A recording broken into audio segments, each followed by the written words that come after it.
형사소송법 7주차 세 번째 수업 시작하겠습니다. 이번에 보실 부분은 전문법칙입니다. 순서를 보시면요. 전문증거, 전문법칙, 예외이론, 법원 또는 법관의 면전조서, 검사 작성, 피의자 신문조서, 사법경찰관 작성, 피의자 신문조서, 진술조서, 진술서, 수사기관의 검증조서, 감정서, 증거 능력 있는 서류, 전문 진술, 재전문, 녹음 테이프의 증거 능력, 거짓말 탐지기, 검사 결과의 증거 능력 순으로 보시겠습니다. 먼저 전문 증거를 보시면요. 전문 증거에 의의가 나오고 있습니다. 경험 사실에 경험자 자신이 직접 구두로 법원에 보고하지 아니하고 서면이나 타인의 진술 형식으로 간접적으로 법원에 전달되는 증거를 전문 증거라고 합니다. 유형은요, 전문 진술과 전문 서류가 있습니다. 먼저 전문 진술은요, 사실을 직접 경험한 자의 진술을 청취한 제3자가 원진술의 내용을 법원에 대해 구두로 진술하는 경우를 말합니다. 전문 증언이라고도 합니다. 전문 서류에는 진술서와 진술 녹취서가 있습니다. 진술서는 사실을 직접 경험한 자가 자신이 경험한 내용을 서면에 기재 후 그 서면을 법원에 제출하는 경우를 말합니다. 자술서, 진술서, 감정서, 진단서 등이 이런 진술서에 해당합니다. 진술 녹취서는 사실을 직접 경험한 자의 원진술을 청취한 제3자가 원진술의 내용을 서면에 기재 후 그 서면을 법원에 제출하는 것을 말합니다. 피의자 신문조서나 참고인 진술조서가 이에 해당합니다. 전문 증거의 범위는 전문법칙은 진술 증거에 대해서만 적용되도록 하고 있습니다. 진술 증거는 요증 사실을 직접 경험한 자의 진술을 내용으로 하는 진술 증거이기 때문입니다. 따라서 흉기나 지문, 위조 문서 등의 비진술 증거는 전문법칙에 적용되지 않습니다.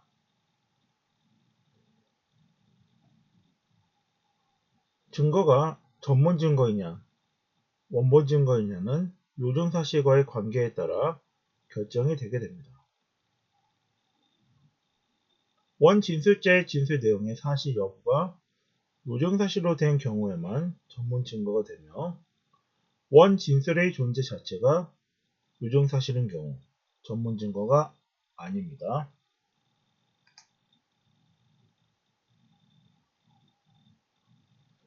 전문 법칙이란 전문 증거의 증거 능력을 부정하는 증거 법칙으로서 형사소송법 311조 내지 316조에 규정된 것 외에는 공판준비 또는 공판기일에서의 진술에 대신하여 진술에 기재한 서류나 공판준비 또는 공판기일 외에서의 타인의 진술을 내용으로 하는 진술은 이를 증거로 할 수 없습니다.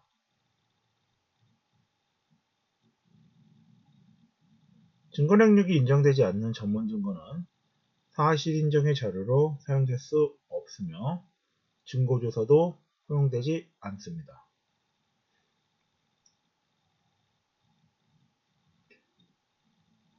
앞서 말씀드린 것처럼 전문법칙은 진술증거에 대해서만 적용되므로 비진술증거, 요증사실의 일부인 진술, 언어적 행동, 정황증거나 탄핵증거에는 전문법칙이 적용되지 않습니다.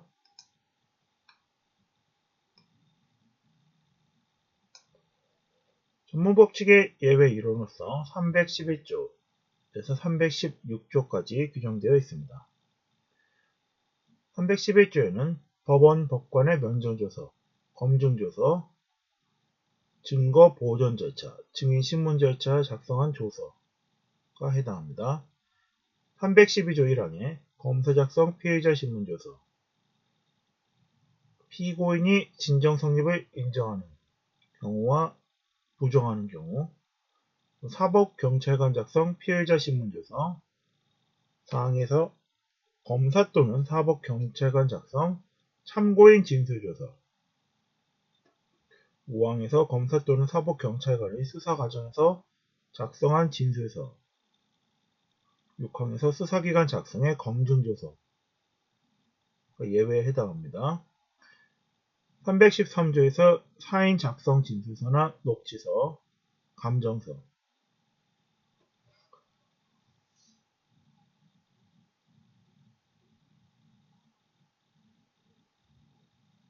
그리고 315조에서 공무원의 직무상 증명할 수 있는 사항에 관하여 작성한 문서,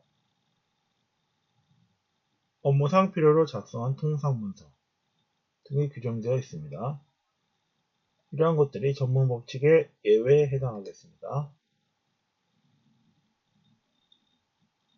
법원 또는 법관의 면전 조서를 보시면요. 법원이나 법관의 면전에서 행한 진술을 기재한 조서는 성립의 진정이 인정되고 신용성의 정황적 보장이 높아 전문 법칙의 예외로서 증거 능력이 인정됩니다. 공판정에서의 피고인의 진술은 진술 자체가 증거로 되며 특별한 증거 조사를 요하지 않습니다.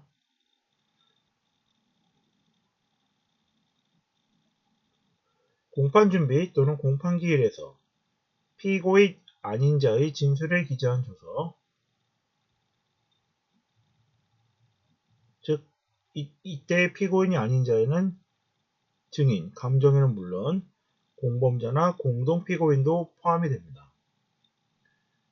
법원 법관 작성의 검증조서는 증거 능력이 있습니다.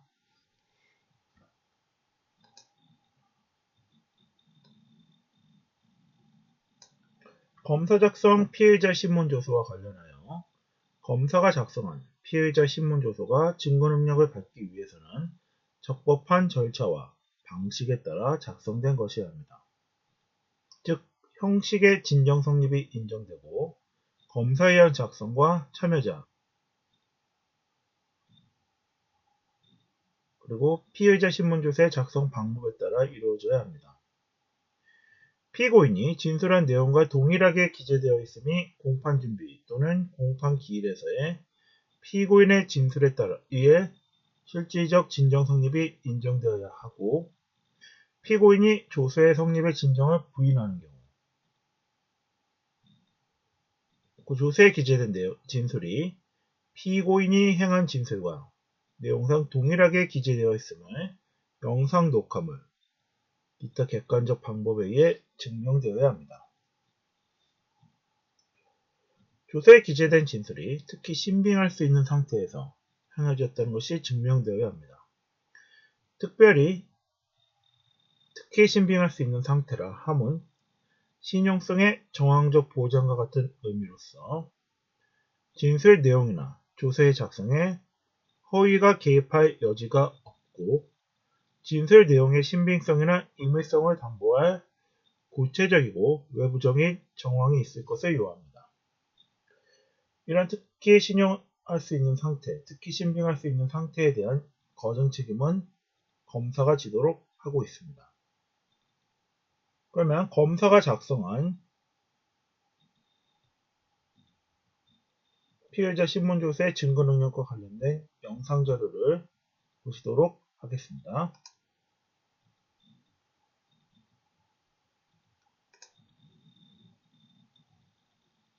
검찰 수사 단계에서 나온 피의자 진술은 조서에 기록되고 이 조서는 추후 재판에 넘겨져 증거로 활용됩니다.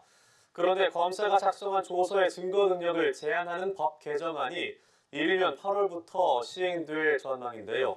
일각에서는 우려의 목소리도 나옵니다. 김수강 기자입니다.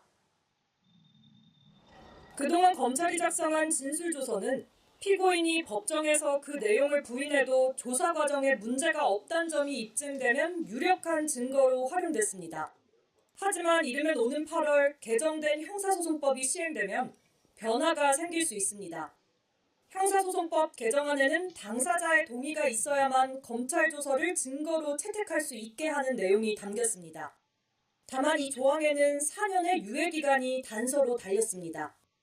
유예기간이 너무 길다는 일각의 지적이 있었는데 최근 대법원이 즉각시행에 문제가 없다는 입장을 낸 것으로 알려지면서 즉각시행 쪽으로 무게가 실리는 상황입니다.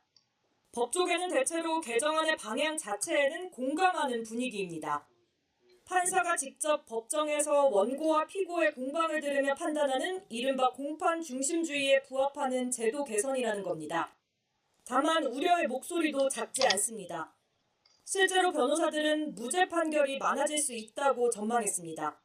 수사 단계에서 나온 자백이 결정적인 역할을 하는 뇌물죄나 다수가 관여한 조직범죄의 경우 피의자가 법정에 가서 말을 뒤바꾸면 유죄 입증이 어려워질 수 있다는 겁니다. 또 법정에 이르러 다시 사건이 원점부터 다뤄지면 재판이 무기한 길어질 가능성도 있습니다. 검찰 조서의 증거 능력 제한에 앞서 대안 마련이 우선이라는 지적이 나오고 있습니다. 연합뉴스TV 김수강입니다.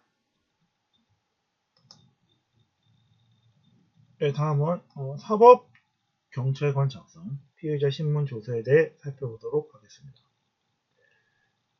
피의자 신문 주체는 사법경찰관뿐만 아니라 사법경찰관 사무취급의 자격을 가지고 있는 경찰리도 이에 해당합니다. 312조 3항은 피의자였던 피고인에 대해서뿐만 아니라 공동피해자였던 다른 피고인에 대한 관계에서도 이것이 적용된다고 하고 있습니다. 사법경찰관이 작성한 피의자 신문 조서가 증거 능력을 인정받기 위해서는 적법한 절차와 방식에 따라 작성된 것이어야 합니다. 내용의 인정이란 조서의 기재 내용이 객관적 진실에 부합함을 인정하는 진술을 말합니다.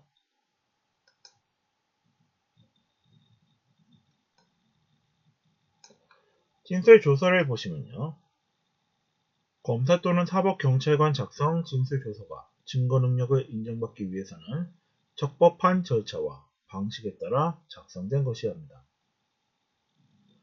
검사 또는 사법경찰관 앞에서 진술한 내용과 동일하게 기재되어 있으니 원진술자의 진술이나 영상 녹화물, 기타 객관적인 방법에 의해 증명되어야 합니다. 원진술자가 성립의 진정을 인정한 이상 그 내용을 부인하거나 조서 내용과 다른 진술을 하더라도 증거 능력이 인정됩니다. 참고인 진술 조서는 피고인 또는 변호인이 공판 준비 또는 공판 기일에서 그 기재 내용에 관해 원진술자를 신문할 수 있어야 증거 능력이 인정됩니다. 또한 조서에 기재된 진술이 특히 신빙할 수 있는 상태에서 행하여졌음이 증명되어야 합니다.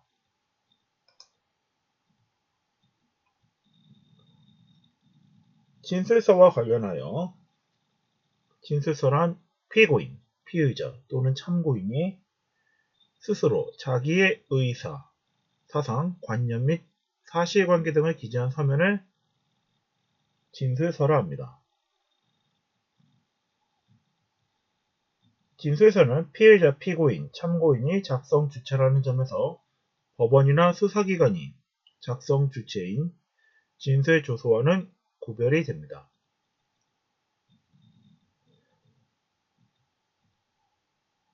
자술서나 진술서, 심할서 등의 명칭 여부를 불문하며 반드시 자필로 이루어질 것을 요하지 않습니다. 타자 등을 통해서 컴퓨터 타자 등을 통해서 작성해도 무방합니다. 당해 사건의 수사 절차나 공판 절차에서 작성될 것을 요하지 않으므로 사건과 관계없이 작성된 일기나 메모 등도 진술서에 포함이 됩니다.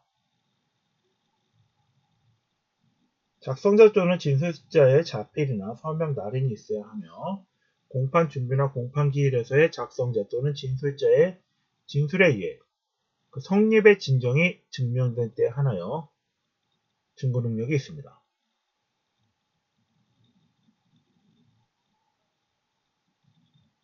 피고인의 진술에 기재한 서류는 작성자의 성립의 진정함이 증명되고 그 진술이 특히 신빙할 수 있는 상태에서 행하여졌음이 증명된 때에는 피고인의 공판 진술에도 불구하고 증거 능력이 인정됩니다.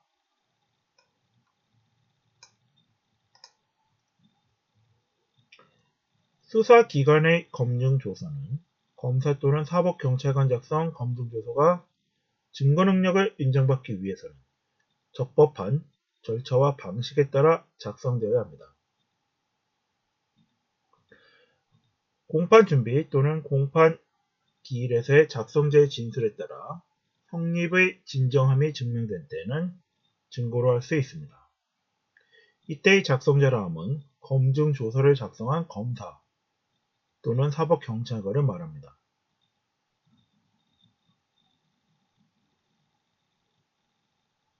수사기관의 검증조서에 기재된 진술은 피의자 신문조서 및 참고인 진술조서와 실질적으로 동일하므로 조서 작성의 주체와 진술자에 따라 312조 1항 내지 사항이 적용된다고 해석함이 타당합니다.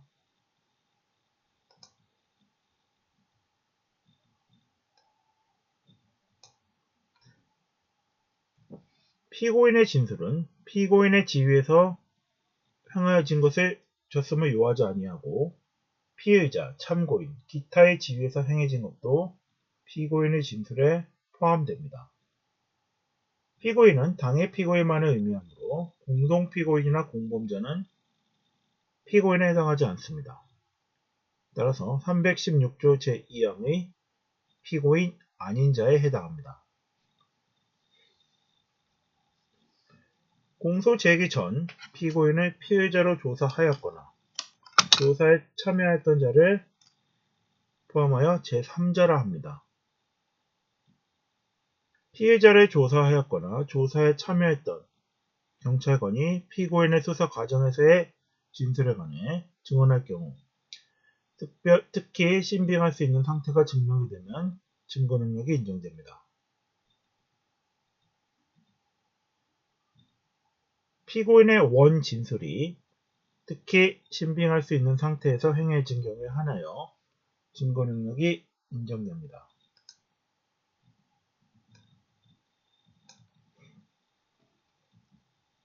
제-전문이란 전문법칙의 예외에 따라 증거 능력이 인정되는 전문 증거가 그 내용에서 다시 전문 증거를 포함하는 경우를 말합니다. 전문 진술을 기재한 조서, 즉 제-전문 서류, 타인의 전문 진술을 들었다는 진술, 제-전문 진술, 타인의 전문 진술을 들었다는 진술을 기재한 조서 등이 이에 해당합니다. 제-전문 증거의 증거 능력에 대해서는 대법원은 원칙적으로 제-전문 증거의 증거 능력을 부정하면서 예외적으로 전문 진술을 기재한 서류, 제-전문 서류에 대해서는 증거 능력을 인정하고 있습니다.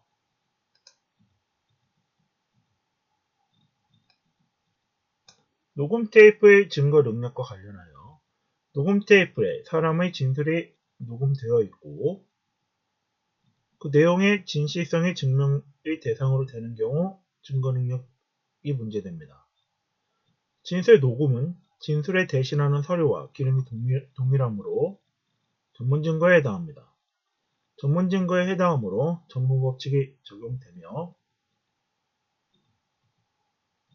진술 녹음의 증거 능력은 원 진술이 행하여지는 단계에 따라 형사소송법 제311조 내지 313조를 준용하여 결정해야 합니다.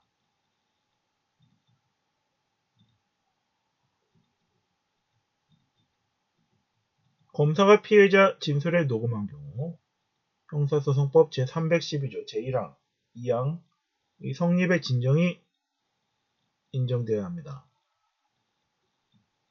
사법경찰관이 피의자의 진술을 녹음한 경우 형사소송법 제312조 제3항이 준용이 됩니다. 검사, 사법경찰관이 참고인 진술을 녹음한 경우 형사소송법 제312조 제4항이 적용됩니다. 타인이 녹음한 경우에는 형사소송법 제313조가 적용됩니다.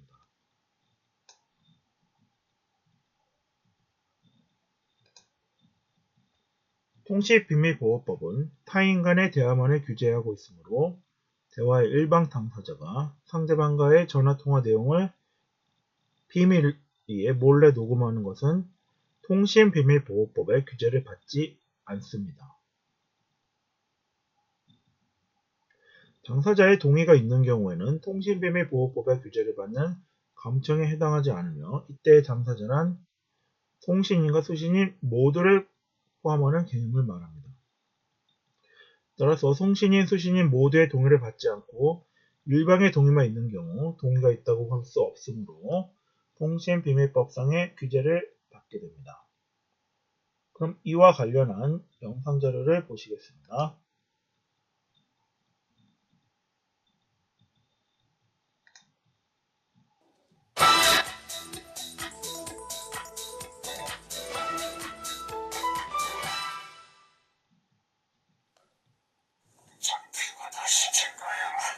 증거 채택이 힘들 텐데. 강압적 상황에서의 자백은 물론 증거 인정이 안 되죠. 예, 영화 내부자들의 한 장면을 보셨습니다. 영화에서 이렇게 녹음 파일이 결정적인 역할을 하기도 하는데 또 최근에 녹음 파일로 공천까지 탈락하게 된 윤상현 의원이 검찰의 대화 내용을 녹음한 인물을 찾아서 처벌해달라 이렇게 고소장을 내기도 했습니다. 이런 녹음 녹취가 과연 괜찮은 것인지 법적으로는 어떤지 어디까지가 괜찮은 건지 오늘 팩트체크에서 좀 짚어보도록 하겠습니다. 김필규 기자, 특히 요즘 그 스마트폰이 보급이 되면서 특히 이런 문제가 많이 발생하는 것 같습니다. 예, 그렇습니다. 예. 앞서 본 영화 내부자들뿐만이 아니라요. 또 최근에 개봉했던 검사 외전이라는 영화에서도요. 지금 보시는 것처럼 이렇게 사석에서 술자리에서 대화를 나누는 거 녹음하는 모습 나옵니다. 예. 그래서 결국 중요한 증거가 되는데요. 이와 관련해서 규정을 해놓은 법이 통신비밀보호법입니다. 예. 이 법을 보면은요. 이렇습니다. 누구든 공개되지 않은 타인 간의 대화를 녹음하거나 전자장치 또는 기계적 수단을 이용해 청취할 수 없게 되어 있고요. 어길 경우에는 10년 이하의 징역 또 5년 이하 자격정지에 처하게 됩니다. 예.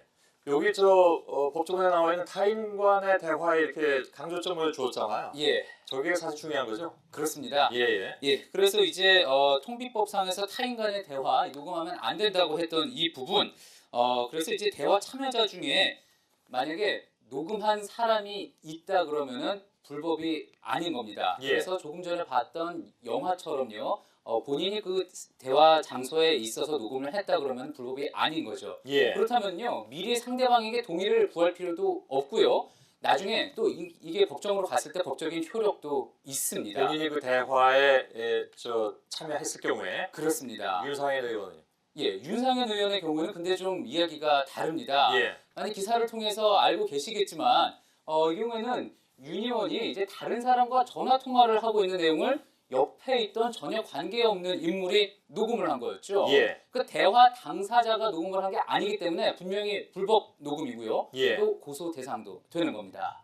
자, 이와 함께 또 다른 사례 있는데요. 직원들의 대화를 이렇게 엿듣고 싶어서 휴게실에 자기 휴대전화에 녹음 버튼을 눌러놓고 나왔던 경우도 있는데요. 예. 자, 이 역시 불법이고요. 검찰에 기소가 된 바 있습니다. 거기에 이제 당사자가 아닌 거니까. 그렇습니다. 근데 그건 알겠는데 그러면 자기가 참여하지 않은 것이라고 해도 예를 들면 인터넷 같은 데 그냥 공개하면 어떻게 됩니까? 예, 그거 이제 또 생각해 볼 수 있는 또 다른 문제일 텐데요. 예. 일단 그렇게 한다고 하더라도 그 녹음을 했던 행위, 공개한 행위 자체도 형사상으로는 문제가 안 됩니다. 예. 4년 전에 자신의 택시에 설치한 카메라로 이 승객과 나눈 대화를 찍어서 이렇게 인터넷 방송으로 공개를 했다가 기소된 택시 기사가 있었는데요. 예.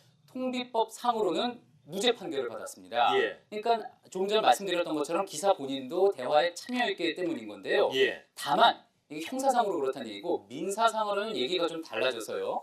혹시 이 방송에 얼굴이 나왔던 승객이 내 초상권이 침해당했다 이렇게 해서 손해배상을 청구할 수 있다고도 법원에서는 이야기를 했습니다. 예. 실제로 어떤 민사 재판이 하나 있었는데요. 여기서 한 명이 상대방의 동의를 받지 않은 채 둘이 전화 녹음을 해서 증거로 제출해서 그 재판을 이겼습니다.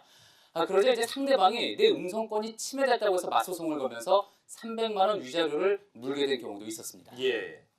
자기가 참여해서도 이렇게 함부로 아무데나 내서는 안 된다 그런 얘기로 이해하겠습니다. 그런데 예. 그 국산 스마트폰 보면 녹음 기능이 있고 예. 아이폰은 없습니다. 예.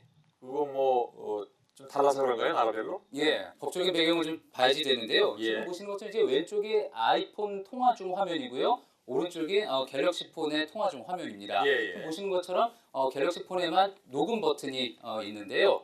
왜 그런 거냐? 미국 연방법에 보면은요, 통화 내용을 몰래 녹음하는 일 자체를 불법으로 규정을 하고 있습니다. 예. 그리고 또 각 주별로 이를 아주 엄격하게 통제하는 것도 있어서 기본적으로 아이폰에서는 통화 녹음 기능을 없앤 겁니다. 예. 국산 스마트폰도요, 미국에 판매되는 수출하는 경우에는 이 기능을 모두 뺐습니다. 예. 그럼 미국 말고 다른 나라들은 어떻습니까?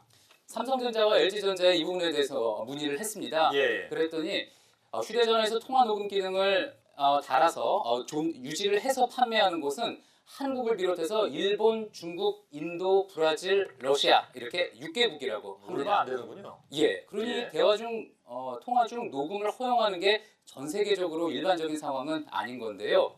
자, 그런데 많은 전문가들이 또 이야기를 한 게 이렇게 자기 통화에 녹음 버튼을 허용한 건 개인 권리를 지키기 위한 거지 남을 비방하거나 망신 주기 위해서가 아니라는 겁니다. 예. 함부로 이 버튼을 남용했다가는 큰 책임을 져야 하는 점도 잊지 말아야겠습니다. 예. 김필규 기자와 함께했습니다. 수고했습니다.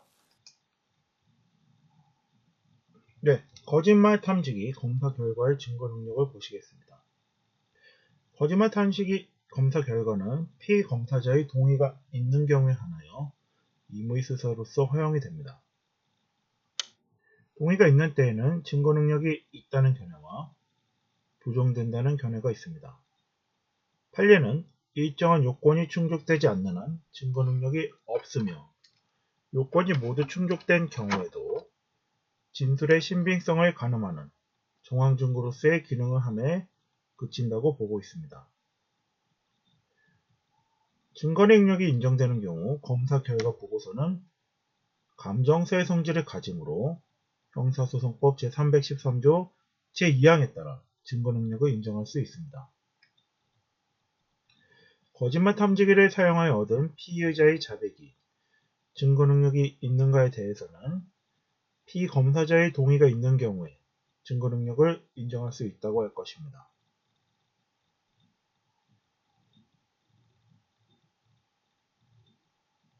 피검사자의 진술 거부권이 적용되나 피검사자의 동의가 있는 경우에 한하여 행해지고 있으므로 거짓말 탐지기의 사용이 진술 거부권을 침해하는 것이라고 할 수는 없습니다.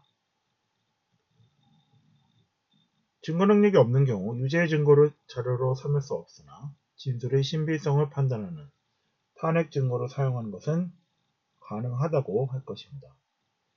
그럼 거짓말 탐지기와 관련한 영상 자료를 보시겠습니다. 오늘은 경찰의 날입니다. 경찰의 수사기법 가운데 폴리그래프 검사라는 게 있는데요. 쉬운 말로 바꾸면 거짓말 탐지기입니다.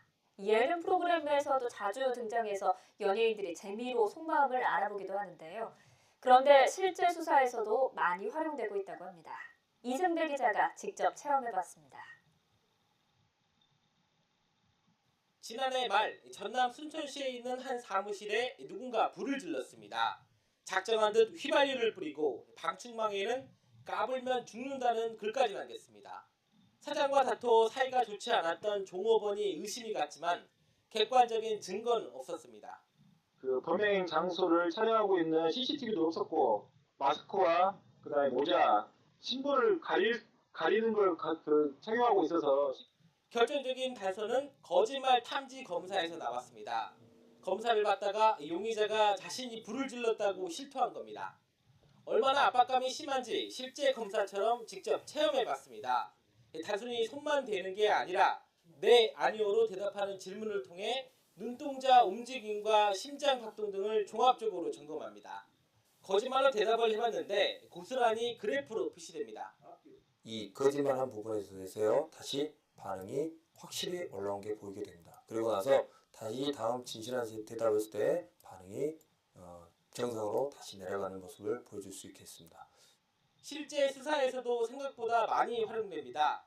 매년 8,000건이 넘게 진행이 되며 거짓말로 의심됐던 용의자는 대부분이 실제 기소까지 이어지며 사건 해결에 이바지하고 있습니다.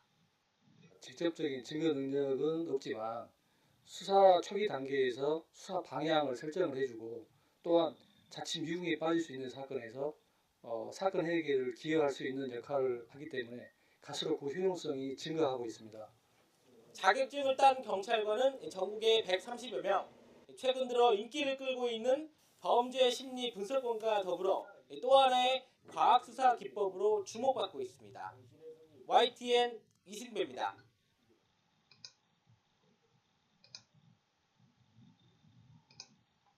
네, 안녕하세요. 서울지방경찰청 과학수사과에서 폴리그래프 검사관으로 근무하고 있는 유지현 경위입니다.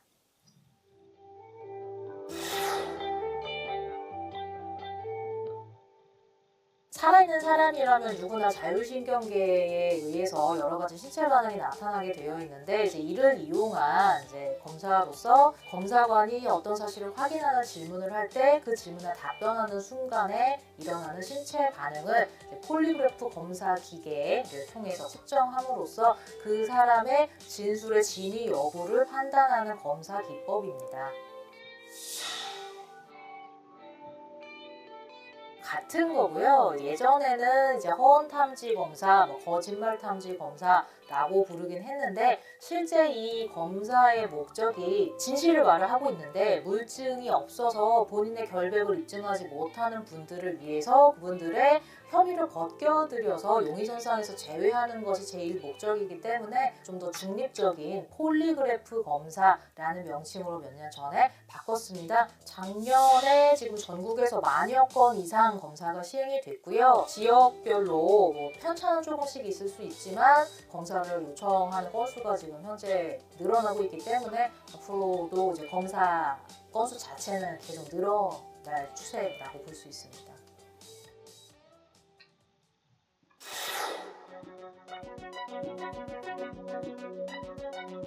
일단 제일 중요한 거는 동의를 확인하는 거예요. 검사를 받겠다라고 하는 것을 확인을 한 다음에 그다음에 이제 면담을 같이 하고 검사 연습을 하고 그 다음에 이제 검사가 진행이 됩니다. 많은 분들이 생각하시는 거와는 달리 강력 사건에만 살인이라던가 이런 거에만 검사를 하는 건 아니고요. 절도 사건, 폭력 사건, 성범죄 사건 이런 경우에도 이제 검사 조건만 맞다면 검사를 시행을 하고 있습니다. 그러니까 사건 관련자라고 해서요. 보통 이제 피해자, 피의자, 목격자, 용의자, 그러니까 어떤 사람이라도 조건이 맞고 동의를 했다면 모두 검사 대상자가 될 수 있습니다. 그래서 이제 검사하기 전에 충분하게 검사관과 면담을 실시를 하고요. 그 다음에 검사 질문에 대해서도 문답하는 연습을 거치기 때문에 단순하게 긴장하는 정도로 검사 결과가 잘못 나오지는 않습니다. 이 검사 결과는 간접 증거로서 사용이 되고요. 간접 증거만 가지고 유무죄 판결을 할 수는 없습니다. 다만 직접 증거가 없는 사건에서는 간접 증거들을 가지고도 충분히 사건을 진행하거나 종결하거나 혹은 이제 검사가 부영하고 판사가 판결을 할 수 있고요. 그래서 검사 결과에 따라서 사건 진행 방향이 바뀌거나 혹은 사건의 최종 결과가 달라질 수도 있습니다.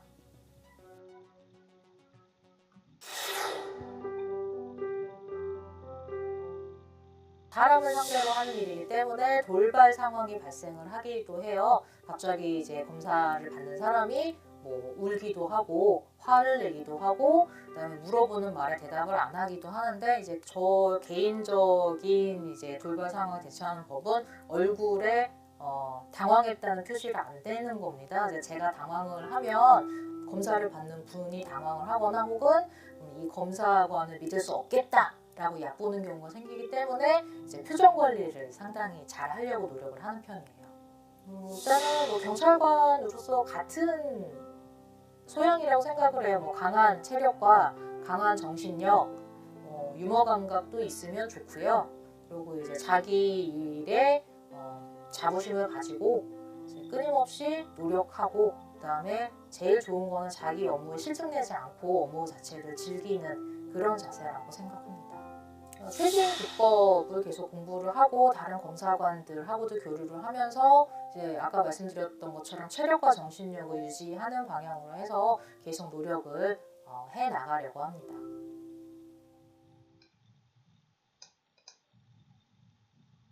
네, 거짓말 탐지기와 관련한 폴리그래프와 관련한 영상 자료를 보셨습니다. 이번 시간에는 전문 법칙에 관한 내용들을 살펴보았습니다. 이상으로 형사소송법 7주차 세 번째 수업을 마치겠습니다.